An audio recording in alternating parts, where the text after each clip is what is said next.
Hello and welcome to this, my third video giving Clawhammer Banjo lessons. I guess it's kind of my fourth because I had like an intro one and then I've had two proper lessons, so third or fourth depending how you count that first one. I kind of call it a lesson zero. But yeah, so in the first couple we covered just really like basic strum stuff and a little bit of left hand stuff. In this lesson we're basically going to continue on that. We're going to continue to take it really slow as well, take it bit by bit. We're not in any rush. All of these exercises and little things to do just bear repeating over and over again, essentially. But what these lessons will serve to do is advance it bit by bit, as well as just reiterate some of the most important points, which, in my experience, teaching the banjo really do just need to be really do need to be reiterated over and over again. So, recap so far, we have done the basic like up and down, well, down and up motion, which when we start simply is this. In a way, that's everything that we ever need to do on this right hand. We go down and then we come up. And sometimes we pluck. But that's it really. The important thing is it's kind of an unintuitive motion. Really relaxed. The camera isn't getting all of me right now. It's not the best angle in the world, but we want to keep this wrist straight, but it's not tense, it's relaxed, and there is a bit of motion in the wrist when we move. But the important thing is the motion does not come from the wrist, does not come from the fingers, it comes from my arm. Even when I'm doing smaller motions, my whole forearm is moving. It's not just... And it is also really important that we go down, thumb touches a string. For now, it's just going to be the top string. Touches the string, and then on the way up it comes off. Even if we don't pluck it, it comes off. So those rules I would say you want to strictly stick to. Thumb lands, thumb comes off, even if we don't pluck. And if you do pluck a little bit and you don't want to, it's not the biggest deal in the world. So what else have we done? Yeah, chords. We looked at the C chord. Well, we already know the G chord. Hey, very nice on the banjo. It's tuned to a G chord. We looked at the C chord as well as left hand position, which is this one. I'm not going to repeat it or repeat it in too much detail right now. That's the C chord. Look at my other lesson if you want to learn the C chord, or just look it up. And this is E minor. They're both very similar, so that's why we start with them. And beyond that, we've also taken the next step at looking at what we call the dum ditty, the most basic kind of dum ditty, named so because dum ditty, dum ditty. It's down. This is just a quick recap, so I'm not going to go into tons of detail on them. Look at previous lessons if you kind of need to. But now we're going to take it just a little bit further. Again, some people might find these lessons really slow, and they kind of are, but that's the point. Take it bit by bit. I think that's the best way. And if it's too slow, I think that's probably a bit better than rushing through it, because we really want to get this right hand technique correct. Really want to get it right. So the next step is we're looking to hit one string at a time. Previously, we've been hitting multiple strings at a time. Now we just want to hit one at a time. So this is a really useful skill on the Clawhammer banjo. I mean, it's more than useful, it's completely vital to it, really. So we want to hit all of our strings, obviously, like nice and confidently on the banjo, but we also want to hit one string at a time. So let's look a little bit at this. So first and foremost, thumb land, thumb off. Every time we come down, it lands. Every time we come up, it comes off. Even if we're not plucking, still want to retain that. Even if we're doing this, I'm hitting the lowest pitch string, which is a low D on this banjo in this tuning, and I'm not plucking. Or if I am plucking, you'll notice that thumb always lands on that string. People find this string the trickiest to start off with because it's so close, but even there, it's important that it goes on, off, on, off. So how do we practice hitting one string at a time? Well, we start with the easiest string. These strings in the middle, the low D, the G, and the B, are the hardest ones to hit separately because they're surrounded by the strings. So it's very hard to hit this B separately, separate from all the other strings, because we need to kind of develop a bit of finesse before we do that. So we're going to start with the easiest one, which is this top one. And this is really easy. We're just going to whack it.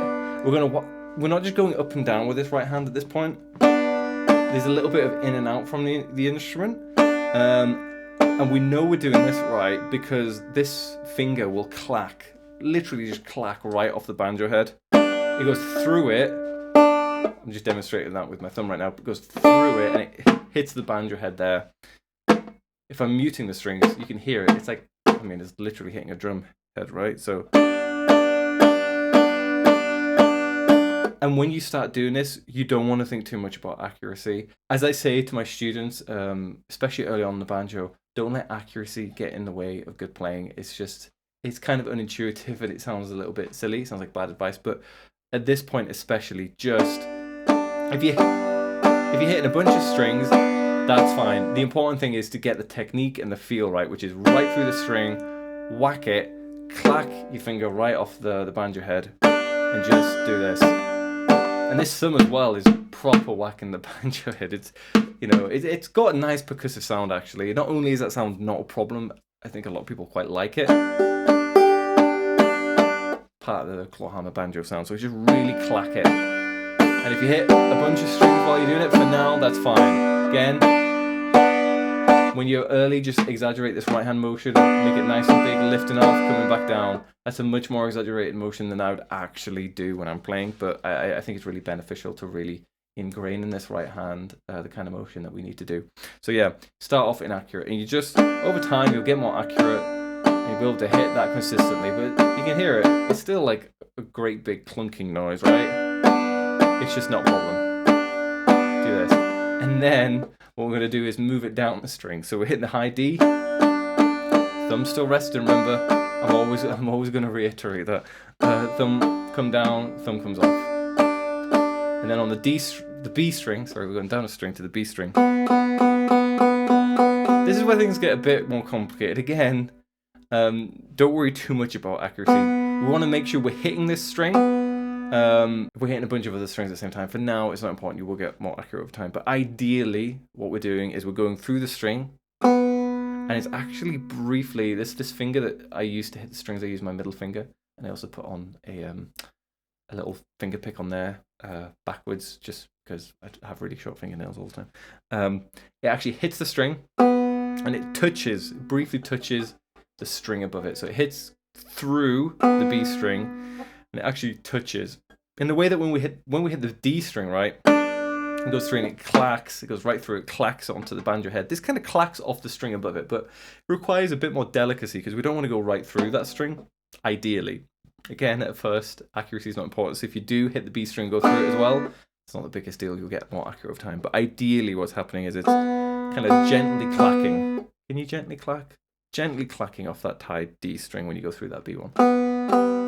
Again, I'm going to be really repetitive here, but this thumb needs to land on the stop string.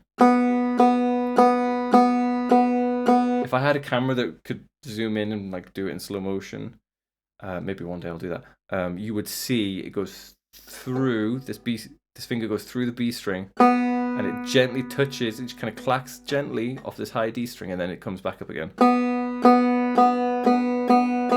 It's really just touching it momentarily, but that control comes in time. So start by doing this top D string, and then we move down. And at first, you'll be inconsistent. Sometimes you'll miss the strings, and sometimes you'll hit way too many strings, and it doesn't really matter. It'll get more accurate over time. And if you get that kind of noise, can't do it now, where you're getting like a little bit of a harmonic, that's fine as well. Just keep practicing, it'll get better over time. Then we'll go down a string. And it's the same principle here. Now we're right in the middle, that G string goes through the G string, clacks gently off the B string. And again, if you don't get it right, you hit a bunch of strings, whatever happens, the accuracy is not important right now. You'll get more accurate over time. I'm very repetitive, aren't I? But it's just the way it has to be.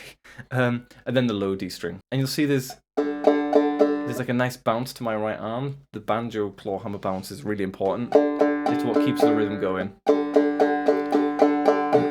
Every time that thumb hits, every time it comes off. And again, to be super repetitive, accuracy is not too important right now. If you hit a bunch of strings and you're only trying to hit one, it's fine, don't worry.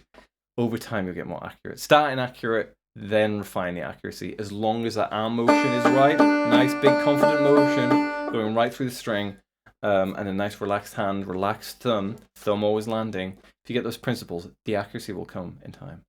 And you know, it almost doesn't matter if it doesn't come too well. This is clawhammer banjo. This is not classical violin. Ideally, you know, in an ideal world, we're obviously always going to be precise and accurate, but sometimes we don't live in an ideal world. So settle for a little bit of inaccuracy a lot of the time, actually, and it'll be fine. The accuracy will come. And if it doesn't, we're tuned to G. You're probably going to be playing a tune in G. If you hit the wrong string, it's probably going to be fine. Anyway, so that's how we hit one string at a time. So let's also look at learning a new chord. So G, nice. C, wait, nice. E minor, that's what we learned last time. Nice. These two chords, the C and the E minor, are quite similar. So they work quite well together. But what we also want to learn is this D chord, which is a little bit tricky. So we're going to learn two ways of playing this D chord. We're going to play it a simpler way and then a slightly more complicated way. So to start off with, we want these two fingers on this left hand to play a simple D chord. As I showed in the other lesson, getting your hand position and your posture right is important. Level shoulders, banjo pointing up a bit. We're not a guitarist, we don't have it down here. But at the same time, we know we're not double bassist, we don't have it all the way up here. It's kind of this angle-ish. Everybody's a bit different. Get your hand like this, get this V-shaped bit, let the banjo neck rest in it, relax your hand around it. And this is, generally speaking, the right position. I go into a bit more detail in an earlier lesson, but an important thing is that we don't have a palm flat against the neck like that. No. Just put it out a bit, push your wrist out a bit, this kind of position. Anyway, yeah, I go into a bit more detail on another lesson. So now that we're in this position, we just want to use these two fingers, our first and second finger. First finger, second fret of the G string, then the second finger on the third fret of the B string. We'll get this. And again, I think I talked about it in this other lesson, the way to practice chords is to go from one chord to another. Don't just do this. If you're doing that, you're practicing your right hand. Nothing wrong with that, but you're not practicing a chord. You want to go G or any other chord, but we'll go for G right now. G, D, G, D. Slower though. If you're learning a new chord, play it way slower than that. Play it really slow. G, get into position, D. And that's the nice, easy D chord. I say nice and easy, you might struggle with it at first, but that's perfectly fine. That's it. You'll also see the tab. I'm sure it's come up, hopefully. If I've edited it rightly, there has been some tab on screen. And then you'll notice we've got two fingers free, and we're going to use this little finger. Little finger. That's the worst one to use when you're learning an instrument, but you need to get used to it eventually, sooner rather than later. Yeah, so that's our easy D, and for like a full-blown D major chord, we're using the little finger on the fourth fret of the high D string. You get that. Nice. So you got G to D, that's the easy D. G to D, G to the full D. It's quite a tricky chord for people to get at first. You won't have like the ability to stretch yet. It takes a while to get that right, but it will come in time. So start with the easy one. Just do this: G to D, G to D, G to D. Slower than what I'm doing now. I'm being too fast for you. And then to that full G major chord. A little tip I think is really useful is when you first start off, you're not going to be able to think with three, or especially not four fingers at once. You know, there are some chords which use four fingers and we want to get them all there at once. You're not going to be able to do that at first. You will be able to manage two. So that's why we learn it. Two string. That's why we learn it. Two fingers for that easy D first, and then you add in that next one. So even when you're trying to get into the full D, I'd recommend just kind of go 2, 3, 2, 3, 2, 3 when you get into it, because just takes up too much brain space and too much coordination at first. You've not got the muscle memory to be able to just do, oh, that's a full D straight away. So two fingers you can manage straight, well, maybe not straight away, but you'll be able to get it much quicker than three. So try to go two down, and then if I need this third one, I'll put it down. So don't try to just do this half with. You're just not going to be able to manage it. Realistically, it's just not going to happen. So some general tips to kind of apply whilst you're practicing anything, especially these early lessons, is always like relaxation, being relaxed, being flexible and loose and not too tense and not achy is a big part of playing any instrument, but especially clawhammer banjo, because this right hand is kind of the motor of it, and it's just keeping it going with a kind of relaxed bounce. You start getting tense, you start like hitting the strings like this. It's just, it might sound okay at first at a slower speed, but you're not going to be able to get that higher speed. Speed is a function of muscle memory, obviously, but also just being relaxed into it. The analogy I tend to use with people is, if you watch a really good sportsman, not that I watch sports at all, but I know enough to know if you watch someone who's really good at tennis, yeah, sure, they're really well trained, got great muscle memory, and they are really fit, but they're not exerting themselves every muscle in a really tense way all the time. They're actually quite fluid. That fluidity is kind of how they get fast and coordinated. And it is, again, is a function of practice and stuff, but if you find yourself getting tense, stop for a second. If whatever arm it is, if your arm's getting sore, just kind of shake it off for a second. Just shake it off for a second. It might feel really ridiculous, but firstly, probably no one's watching, so it's fine. And secondly, it's actually genuinely useful. I've done it tons of the time, especially when I was, early on practicing and learning an instrument. Depending on what you're learning, I learned bass at first. You get a really tense hand, you just have to shake it off. Really beneficial. I should always remind yourself, like, relax into it. If you find yourself getting tense as well, slow down a bit. That will really help. Second piece of advice, general advice, I've already said, accuracy is not something you want to be thinking too much about right now. Accuracy is lower down on your list of priorities than you might think. This is a bit unintuitive. It's kind of the opposite of what we learn for most other instruments. And it's also the opposite of what you'd expect or what you learn for anything. If you're driving a car, accuracy is really important. But for clawhammer banjo, for the right hand, accuracy comes later, and we just get the general feel and flow of it first, and then we become accurate. So don't try too hard to be accurate. You need to kind of switch that part of your brain off, because your brain will hear, let's say you're trying to hit a string, you're trying to hit one string, and if you're doing this, you're hitting far too many strings, and you'll stop and you'll start again, and you'll get frustrated. Start by hitting a bunch of strings if you have to, and then over time you'll get more accurate. You need to play with the angle of attack and things like that.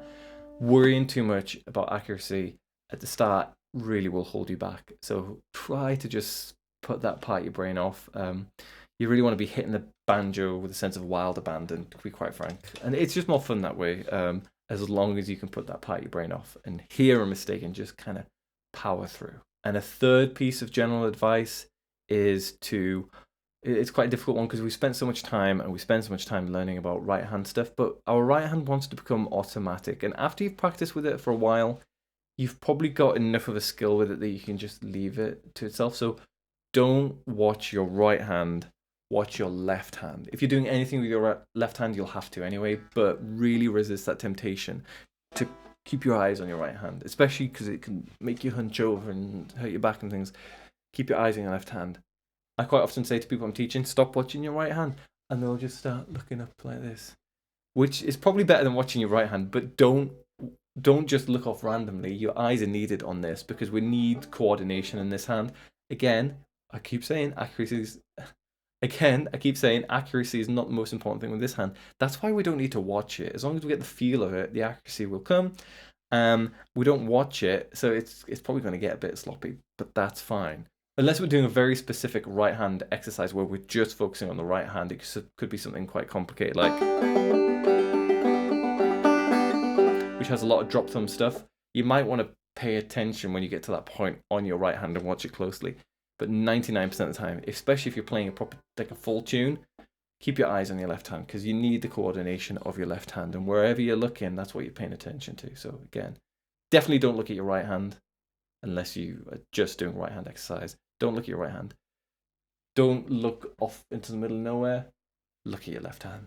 Left hand needs that coordination. Anyway, that is the end of this lesson. Again, I'll go quite slow. You might feel I didn't cover that much. But I definitely recommend going over it multiple times if you're finding anything problematic in your playing. If your left hand is getting really achy and sore, it's probably something I've covered about position or posture that will help that. If your right hand is too stiff or something, it's probably covered. If you're a really beginner player, and you find there's something problematic in your technique, I'm sure I've covered it somewhere, because again, I'm taking it really slow. It's quite painstaking. I just want to make sure that anyone who is learning from these videos is learning as effectively as possible without having to correct technique way down the line when it's probably going to be even more frustrating. So yeah, take your time, relaxed. You're going to make a load of mistakes. That's what practicing is for. But luckily, Clawhammer Banjo is really conducive to making loads of mistakes. Again, to be really repetitive. It's not an instrument where accuracy matters to start off with. You get more accurate over time. It's going to be more important down the line. But for now, it is not going to help you worrying too much about accuracy. Just take it with that kind of relaxed, almost flamboyant approach. It's almost like a flamboyant way of playing, because when I remember before I started playing this, I'd watch someone play Clawhammer Banjo, and it looks like they're just flailing in the instrument. It's impossible to understand how they're making musical noises come out of it. And I've heard other people say similar things to me now.